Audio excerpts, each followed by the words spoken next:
ABP Ganga, खबर आपकी, जुबान आपकी। पर पेट्रोल डीजल पर ड्यूटी में बदलाव किया। दुनिया की तमाम अर्थव्यवस्थाएं पूरी तरह प्रभावित हुई हैं। उन स्थितियों में भारत के 135 करोड़ जनता की अपेक्षाओं और आकांक्षाओं को ध्यान में रख करके एक विकासोन्मुख और व्यावहारिक बजट प्रस्तुत करने के लिए मैं आदरणीय प्रधानमंत्री जी का और माननीय वित्त मंत्री जी का हृदय से अभिनंदन करता हूं। वास्तव में यह बजट सर्वसमावेशी, सर्व कल्याणकारी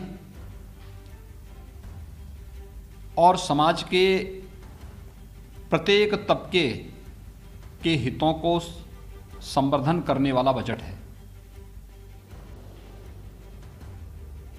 इस बजट में किसानों के लिए,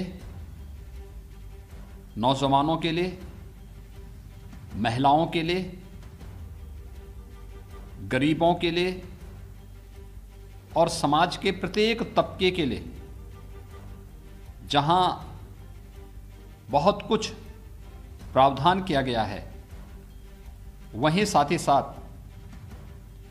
बजट देश के इंफ्रास्ट्रक्चर डेवलपमेंट के लिए भी, चाहे वह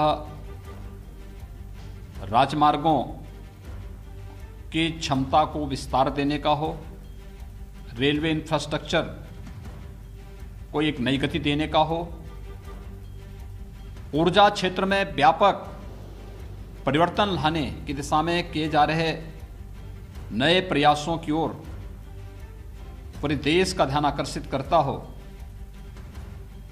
इंफ्रास्ट्रक्चर पर भी ध्यान देने का जो प्रयास हुआ है और स्वास्थ्य के क्षेत्र में तो आमूलचूल परिवर्तन करने के लिए राष्ट्रीय रोग नियंत्रण की दिशा से जिस प्रकार की कार्य योजना बनाई गई है,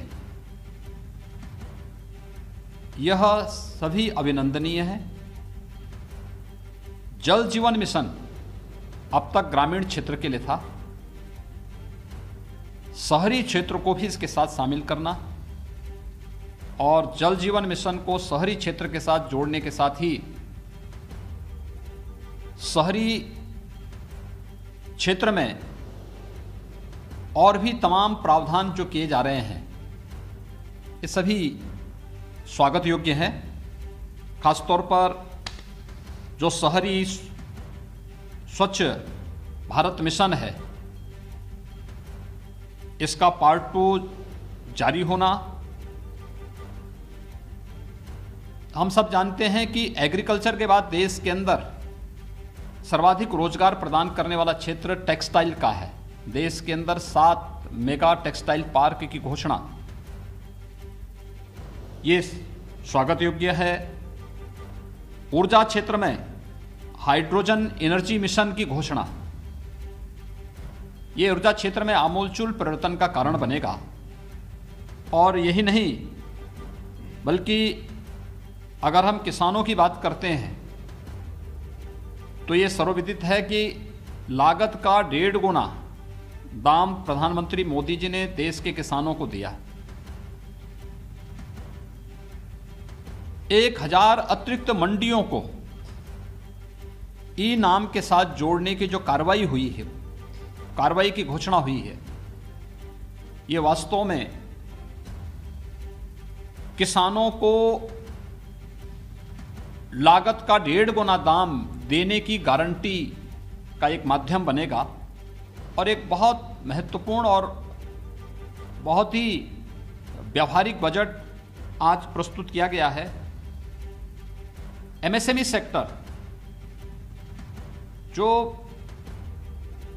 निवेश का ग्रोथ इंजन माना जाता है, इसके लिए विशेष प्रोत्साहन देना।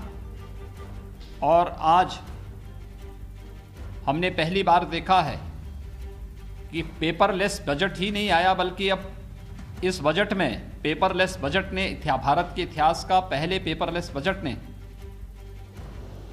डिजिटल जनगणना की भी घोषणा की है। यानी सारी चीजें अब डिजिटल फॉर्म में आ रही हैं। ये सुविधाजनक भी होगी और व्यवहारिक भी होती हुई दिखाई देंगी। इसमें किसी भी प्रकार की कोई धांधली की कोई गुंजाइश भी नहीं होगी और सही तथ्य और सही आंकड़े देश के सामने आते हुए दिखाई देंगे। मैं एक कोरोना कालखंड में एक विकासोन्मुख और व्यवहारिक बजट के लिए, जिसमें समाज के प्रत्येक तबके का ध्यान रखा गया है, आदरणीय प्रधानमंत्री जी का हृदय से आभार व्यक्त करता हूं। माननीय वित्त मंत्री जी को इस बजट के लिए हृदय से बधाई देता हूं और विश्वास व्यक्त करता हूं कि यह बजट नए भारत की नई अर्थनीति के अनुरूप आम जन की आशा और आकांक्षाओं का प्रतिनिधित्व करता हुआ दिखाई देगा। भारत को दुनिया की एक आर्थिक ताकत के रूप में प्रस्तुत करने का एक माध्यम बनेगा।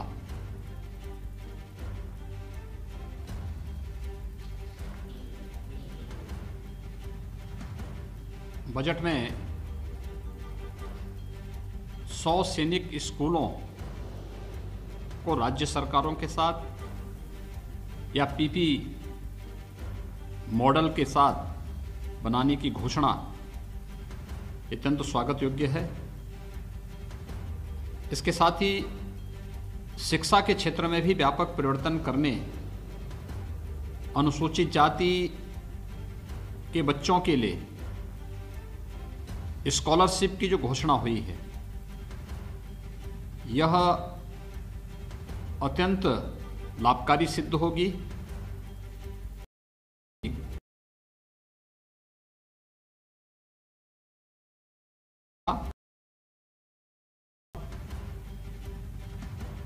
पचहत्तर वर्ष से अधिक आयु के जो भी वरिष्ठ नागरिक हैं,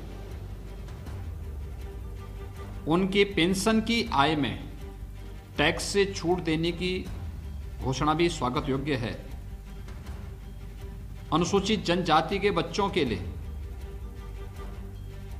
एकलव्य आवासीय विद्यालयों की अतिरिक्त घोषणा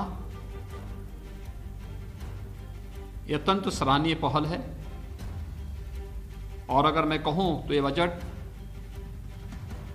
सर्वसमावेशी, सर्व कल्याणकारी और आत्मनिर्भर भारत की मंशा से देश के गांव का, गरीब का, किसान का, नौजवान का, महिलाओं का और समाज के प्रत्येक तबके के लिए कल्याणकारी होगा। सबका साथ, सबका विकास और सबके विश्वास पर यह बजट खरा उतरेगा।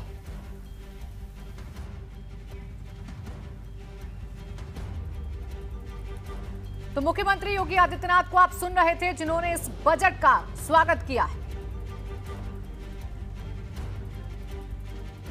और अब देखिए, हमसे बातचीत करने के लिए उत्तर प्रदेश के वित्त मंत्री सुरेश खन्ना जुड़ गए हैं। बहुत स्वागत है सुरेश खन्ना जी आपका एबीपी गंगा पर। सबसे पहले आपका पहला रिएक्शन ही मैं जानना चाहूंगी। देखिए, मुख्यमंत्री तो स्वागत कर रहे हैं इस बजट का, आप किस तरीके से देख रहे हैं इस आम बजट को यूपी के लिहाज से? देखिए, एक शानदार बजट है, अत्यंत लोकप्रिय बजट साबित होगा, ये हमारा विश्वास है। और सबसे ज़्यादा जिस बात की आवश्यकता थी कि बेसिक इंफ्रास्ट्रक्चर को इजाफा करने की, जी, जिससे रोजगार जुड़ा हुआ है, जितना हम मूलभूत सुविधाओं को बढ़ावा देते हैं उसमें हमारे रोजगार के अवसर सृजित होते हैं। और हिंदुस्तान के लिए सबसे ज़्यादा आवश्यक है इस समय रोजगार। तो जो भी पैसा, चाहे वो रेलवे पे खर्च हो रहा हो, चाहे वो मेट्रो पे खर्च हो रहा हो, चाहे रेल लाइन बढ़ाने की बात हो, चाहे सड़कों पे खर्च हो रहा हो, हर तरह से कोशिश ये की गई है कि बेसिक इंफ्रास्ट्रक्चर मजबूत हो और उसके साथ साथ रोज़गार के अवसर बढ़ें। तो इससे सबसे ज़्यादा जो आवश्यक है रोज़गार के अवसर बढ़ाना, उससे रोज़गार के अवसर बढ़ेंगे। साथ ही वर्तमान परिप्रेक्ष्य में आजकल के हालात में ये देखते हुए कि चिकित्सा और स्वास्थ्य के ऊपर सबसे ज़्यादा ध्यान दिया गया है। चिकित्सा और स्वास्थ्य को मजबूत करने की स्थिति पिछले साल से शुरू हुई। मेडिकल कॉलेजेस में के नंबर्स में इजाफा हुआ जी, नए एम्स खोले गए और इस वर्ष वर्तमान वर्ष में केवल 94,000 करोड़ रुपए का जो बजट था उसको बढ़ाकर 2,38,000 करोड़ रुपए का कर दिया गया। ये अपने आप में ये साबित करता है कि जो देश की सबसे ज्वलंत समस्या थी उसके ऊपर मोदी जी ने संवेदनशीलता का परिचय देते हुए इसमें महत्वपूर्ण योगदान दिया है। ठीक है सुरेश जी, देखिए आपने और शिक्षा में और स्वास्थ्य में 35,000 करोड़ रुपया जी 35,000 करोड़ रुपया खास तौर से वैक्सीनेशन के लिए क्वांटिफाई किया गया। तो ठीक जो है। $5 ट्रिलियन की बात कही जाती थी, हाँ, हिंदुस्तान को आत्मनिर्भर बनाने की बात कही जाती थी, वो इस बजट में परिलक्षित होती है। ठीक है, देखिए स्वास्थ्य में आपने आप क्या कह रहे हैं तो पूछिए। बिल्कुल, स्वास्थ्य में आपने बजट दे दिया, आपने शिक्षा को लेकर भी चलिए प्रयास कर दिए, लेकिन जैसे ही बजट सामने आया सुरेश जी, हमने देखिए व्यापारियों से भी बात की, हमने तमाम वर्गों से बात करने की कोशिश की, लेकिन कोई भी वर्ग बहुत ज्यादा संतुष्ट होता हुआ नजर नहीं आ रहा है। वो वर्ग जिस पर सबसे ज्यादा प्रभाव कोरोना का पड़ा, व्यापारी वर्ग, उन पर बहुत ज्यादा कोई असर इस बजट का होता हुआ नजर नहीं आ रहा है और वो बहुत ज्यादा खुश नहीं है इस बजट से। देखिए, जो लोग बजट को गहराई से समझेंगे वो अत्यंत प्रसन्न होंगे। सरसरी तौर पर देखना और सुनना और गहराई से समझने का प्रयास करना, ये दोनों अलग अलग है। और जहाँ तक विपक्षी लोगों का प्रतिक्रिया का सवाल है, तो वो विपक्षी लोग जब प्रतिक्रिया बजट आने से पहले तैयार करके रखते हैं। ये बिना देखे, बिना पढ़े, बिना समझे उसकी प्रतिक्रिया देते रहते हैं। सुरेश जी, मैं विपक्ष की अगर बात आप नहीं कर इनके रही। कार्यालय का आप सर्वे करवा लें, विपक्ष की बात नहीं की यहाँ ये पे, मैं तो कार्यालय आप का लोगों सर्वे की बात करवा कर रही लें। हूँ, क्योंकि हम एबीपी गंगा की टीम आम लोगों के बीच में उतरी आम हुई है। लोगों हम को उन वर्गों से बात कर रहे हैं जिसका सबसे ज्यादा असर इस बजट पर होता, उनकी बात मैं कर रही हूँ, विपक्ष की बात में नहीं कर देखिए, रही। इसमें स्पष्ट रूप से कहा गया है जी कि जीएसटी प्रक्रिया को सरल बनाएंगे। अब 1.25 घंटे के भाषण में पूरे हिंदुस्तान के लिए, सारे वर्गों को लिए ये बजट है और सभी लोगों को राहत देने वाला है। आप सीनियर सिटीजन्स को देखिए, ITR से मुक्ति मिल गई, बैंक का ब्याज आए उससे मुक्ति मिल गई, और पेंशनर्स को भी, उनके लिए भी इनकम टैक्स से मुक्ति मिल गई। तो सीनियर सिटीजन हो, चाहे नौजवान हो, चाहे किसान हो, और चाहे छोटा और मध्यम उद्योग करने वाला व्यक्ति हो, जी, हर प्रकार से हर व्यक्ति को राहत देने वाला बजट है, अगर उसको ठीक से समझा जाएगा। हमने कई इकोनॉमिस्ट से भी बात की, उन्होंने इस बजट की बहुत तारीफ की कि बेसिक इंफ्रास्ट्रक्चर के ऊपर इतना फोकस करना और रोजगार के अवसर बढ़ाना जो सबसे बड़ी जरूरत थी, उसके ऊपर ध्यान रखा गया है। ठीक है, खास तौर से इनोवेशंस को भी ध्यान रखा गया है जी, कि बिल्कुल, खास तौर से भारत और 50,000 करोड़ रुपया जो हमारा फाउंडेशन, जो रिसर्च फाउंडेशन है, उसको भी दिया गया। बैंकों को भी 20,000 करोड़ रुपए की व्यवस्था की गई है। 1,000 मंडियों को ऑनलाइन करने की व्यवस्था की गई। तो हर तरह से बजट में हर वर्ग का ध्यान रखा गया है। ठीक है, जब आप हर वर्ग की बात कर रहे हैं सुरेश जी, तो देखिए यहाँ पर किसानों का भी जिक्र होगा। आप ये कह रहे हैं कि किसानों की आय हम दुगनी करेंगे, 2022 तक हम दुगनी करेंगे, लेकिन कैसे करेंगे इसका बहुत अच्छा रोड मैप देखने को नहीं मिल पा रहा है। बहुत अच्छा कुछ ऐसी घोषणा, ऐसी कोई बातें नजर नहीं आ रही हैं इस बजट में, और किसान भी इससे संतुष्ट नजर नहीं आ रहा है। देखिए, लघु सिंचाई के ऊपर 5,000 करोड़ रुपए की व्यवस्था अलग से की गई है, और जिस प्रकार से धान और गेहूं की खरीद हुई है उसका बाकायदा उन्होंने आंकड़ा देते हुए रुपए का भी जिक्र किया कि कितने लोगों से कितने रुपए का धान और गेहूं का परचेस किया गया। जो हमारे सामने दिखाई पड़ रहा है, जिसको उन्होंने प्रोनाउंस किया, कम से कम उसको तो ध्यान दिया जाना चाहिए, उस पर तो कि जरूर केंद्रित होना चाहिए कि आखिरकार उनकी मंशा क्या है जी। और आपको जानकारी होगी कि पिछले इस यानी वर्तमान वर्ष में 2020-21 में जिस प्रकार से जो पैकेज दिए गए, 27 लाख करोड़ रुपए के पैकेज दिए गए, टोटल 34,50,000 करोड़ रुपया खर्च किया गया जो महामारी शुरू हुई थी उसको देखते हुए। हम लोग जिस समय बजट से यही अपेक्षा होती है कि उन लोगों को राहत मिले जो सबसे ज़्यादा जो जिस वर्ग को आवश्यक हो, तो जो सबसे ज़्यादा आवश्यकता वाला वर्ग था उसको भी राहत मिल रही है और ख़ासतौर से प्रोड्यूसर को राहत मिल रही है, एमएसएमई को राहत मिल रही है। और क्या चाहते हैं भाई? ठीक है, यानी आपने हर वर्ग को राहत देने की कोशिश की है इस बजट में, चाहे वो किसान हो या व्यापारी हो, यही कह रहे हैं आप। लेकिन जैसे ही ये बजट सामने आया उसके तुरंत बाद ये भी खबर सामने आई कि पेट्रोल डीजल के जो दाम है वो बढ़ गए हैं। यानी पहले से ही लोग इसकी मार झेल रहे थे और उम्मीद कर रहे थे कि शायद कोई राहत मिलेगी, उनकी जो जेब पर डाका डल रहा है शायद कुछ थोड़ी सी राहत उनको मिलेगी, लेकिन नहीं मिल पाई। कृषि सेस उस पर लग रहा है। अब देखिए, तमाम मापदंडों के साथ साथ जो हमारा सेंसेक्स है वो भी अपने आप में एक मानदंड है। सेंसेक्स का एकदम से उछाल 1600 पॉइंट सेंसेक्स बढ़ गया जी, और अभी भी लगातार बढ़ रहा है। जिस प्रकार से शहरी पेयजल के लिए 2,87,000 करोड़ रुपए की व्यवस्था की गई, 40,000 करोड़ रुपए की ग्राम विकास के लिए व्यवस्था की गई, तो हर तरह से ये कोशिश की गई है कि हर वर्ग का इसमें ध्यान रखा जाए। लेकिन पेट्रोल डीजल के दाम की राहत की उम्मीद की जा रही थी सुरेश जी। आम आदमी यही उम्मीद कर रहा था कि शायद पेट्रोल डीजल के दाम थोड़े कम हो जाएं, लेकिन ये तो और बढ़ गए। कृषि सेस लग गया और किसान ये कह रहे हैं कि उनको कुछ नहीं मिल पा रहा है। मैडम, जब विकास की बात होगी तो कहीं न कहीं इसके ये साथ में जरूर चलेगा। जब हम विकास की अपेक्षा करते हैं, जब हम आगे बढ़ने की अपेक्षा करते हैं, तो कहीं ना कहीं तो हमको संसाधन क्रिएट करना पड़ेंगे। सुरेश जी, ऐतिहासिक बजट होगा ये कहा था निर्मला सीतारमण ने पेश करने से पहले कि ये ऐतिहासिक बजट होगा और ये देश के लिए काफी बेहतर होगा। 5 ऐसी बातें आप इस बजट की मुझे गिना दीजिए जिससे लगे कि वाकई में ये ऐतिहासिक बजट है और आने वाले वक्त में भारत के लिए ये नई रूपरेखा तैयार करेगा, नए आयाम तय करेगा। देखिए, बेसिक इंफ्रास्ट्रक्चर को बढ़ावा देना नंबर 1 जी, रोजगार के हर स्तर पर अवसर सृजित होना नंबर 2, नंबर 3 हमारे मेडिकल, चिकित्सा और स्वास्थ्य क्षेत्र में बहुत बड़ा फोकस करना,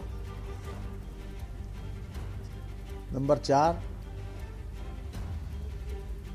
और जिस प्रकार से किसानों के लिए चाहे गेहूं हो चाहे धान हो उनकी खरीद और 40,000 करोड़ रुपए का ग्रामीण विकास के लिए क्वांटिफाई करना, 5,000 करोड़ रुपया लघु सिंचाई के ऊपर खर्च करना, खासतौर से दालों के लिए भी 40 गुना ज़्यादा व्यवस्था करना, ये अपने आप में गांव गरीब किसान के लिए ठीक है। ये तो बात रही आम बजट की। सुरेश खन्ना जी, जाते जाते बस एक सवाल का जवाब और दे दीजिए कि जो आने वाला यूपी का बजट है उससे क्या उम्मीदें रखे यूपी की जनता, कैसा होगा बजट? यूपी की जनता हर वर्ग को राहत देने वाला होगा और बहुत ज्यादा विकासोन्मुख होगा और जी, जो आवश्यकता है रोजगार की, इंफ्रास्ट्रक्चर की, उसको बढ़ावा देने वाला होगा। चलिए ठीक है, उम्मीद करते हैं कि उत्तर प्रदेश के बजट में राहत मिले लोगों को। फिलहाल बहुत शुक्रिया आपका सुरेश जी हमारे साथ जुड़ने के लिए और हमसे बातचीत करने के लिए, इस बजट पर चर्चा करने के लिए।